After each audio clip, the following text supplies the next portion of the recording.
Olá pessoal, tudo bem? Boa noite. Vamos seguindo aí com o nosso conteúdo. Nós estávamos trabalhando com as aulas presencial e agora nós vamos fazendo aqui via gravação para depois estar subindo lá pelo canal da Fadvale Oficial, para que vocês possam via YouTube estar assistindo aí essas aulas.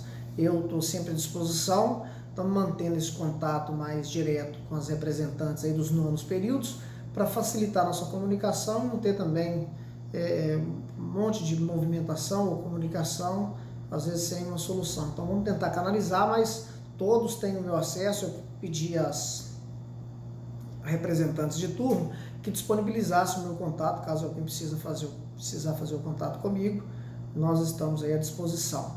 Bom, seguindo na teoria geral dos recursos, nós temos aí os chamados juízo de admissibilidade e o juízo de mérito. Então são dois juízos diferentes que se realiza quando da admissão do recurso interposto pela parte aí que foi vencida no todo ou foi vencida em parte. Então aí nós temos uma distinção, uma diferenciação entre juízo de admissibilidade e juízo de mérito. O juízo de admissibilidade é a decisão sobre a aptidão de um procedimento recursal, ou seja, não vai se verificar no juízo de admissibilidade a procedência ou improcedência, se ele vai acolher ou não.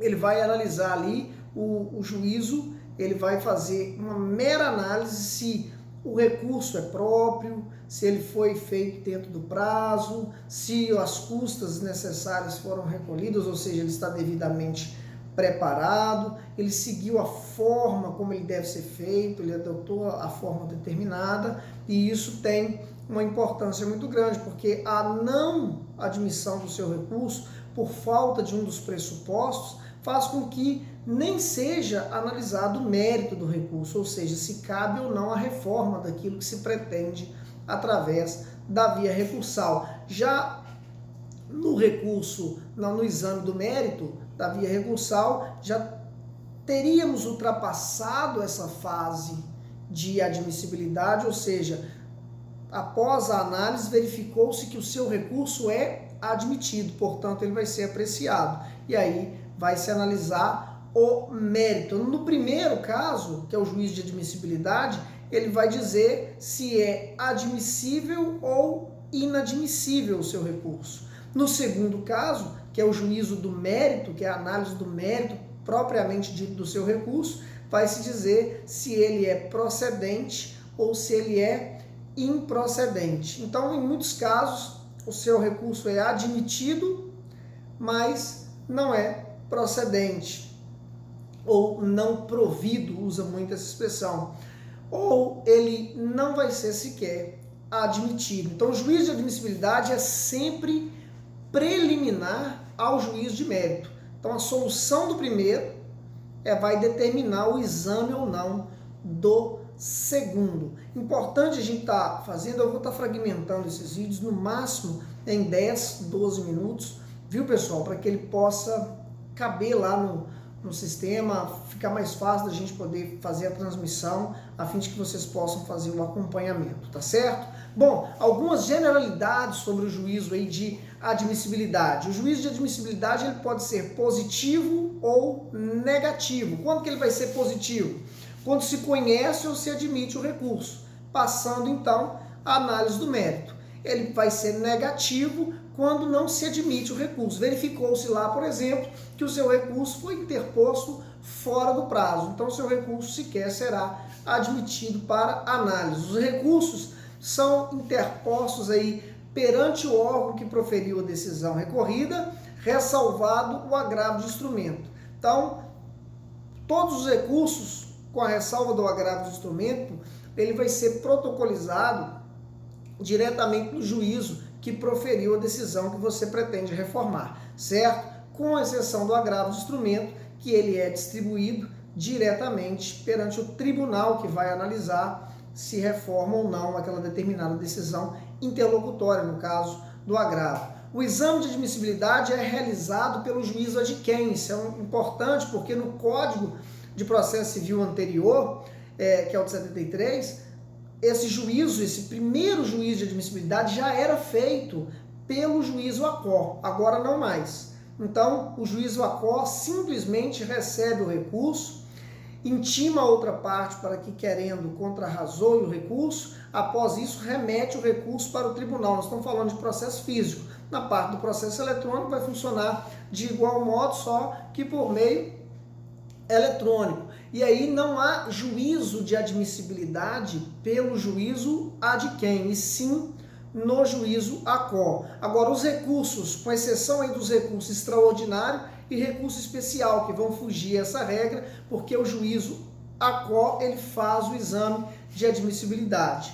No âmbito do tribunal, o juízo de admissibilidade pode ser feito aí pelo relator, tá, do recurso, ele também pode ser feito pela turma que vai analisar o determinado recurso. Então ele se submete tanto ao relator, que vai fazer isso aí de maneira monocrática, conforme estabelece o 932, inciso 3º do Código de Processo Civil. Nós temos lá o 1021, quando se trata do agravo de instrumento, e aí vai submeter depois a apreciação do colegiado, que vai estar também realizando a análise da admissibilidade. Quais são os objetos do juízo de admissibilidade? Então, o objeto do juízo de admissibilidade dos recursos é composto pelos chamados requisitos intrínsecos e os requisitos extrínsecos. Então, os requisitos intrínsecos do juízo de admissibilidade, o primeiro deles aí é o cabimento. O recurso que você está interpondo é cabível? Cabe recurso naquele momento? Quando da análise do cabimento vai se indagar o quê? A decisão é recorrível? Então, você ganhou o processo, mas você não concordou, porque você achou que a fundamentação que o juiz utilizou para te dar ganho de causa era indevida. Bom, não é cabível o seu recurso, não tem cabimento o seu recurso. Então, essa é a primeira indagação, quando da análise do tocante ao cabimento. A decisão é recorrível? Pode-se recorrer daquela decisão? E qual que é o recurso cabível daquela decisão? Então, é a segunda pergunta que se faz. Eu entrei com o recurso adequado? O recurso é o correto para atacar aquela determinada decisão que foi interposta? Esse é um outro questionamento no que tange ao cabimento. O cabimento se desdobra em dois elementos: a previsão legal do recurso e a sua adequação. Então, primeira coisa, o recurso que você vai interpor tem que estar previsto na legislação, no caso, no processo civil. Tem que haver lá uma previsão de interposição daquele recurso. E ele é o recurso adequado para combater aquela decisão que foi proferida? O recurso devido é aquele, então é a ideia de adequação. Quando a gente fala de adequação, nós não podemos esquecer de falar do princípio da fungibilidade. O que seria aí o princípio da fungibilidade? É aquele pelo qual se permite a conversão de um recurso em outro, no caso de equívoco da parte, desde que não houvesse erro grosseiro e não tenha precluído o prazo para interposição. Isso era muito comum acontecer no Código de 73, porque haviam vários prazos diferentes. Hoje, basicamente, vai acontecer se o recurso a ser interposto, por exemplo, eram os embargos de declaração, e você fez no prazo dos demais recursos, porque unificou-se a ideia do prazo, que a gente vai falar mais à frente, como requisitos também da admissão do recurso. Bom, dentro dessa noção, nós temos que, se você cumpriu dentro do prazo o recurso e atendeu os requisitos dele, o juízo, desde que não seja considerado como uma forma de erro grosseiro, ele pode converter o seu recurso, que você chamou de maneira equivocada, em outro. Então, por exemplo, eu entro com um embargo de declaração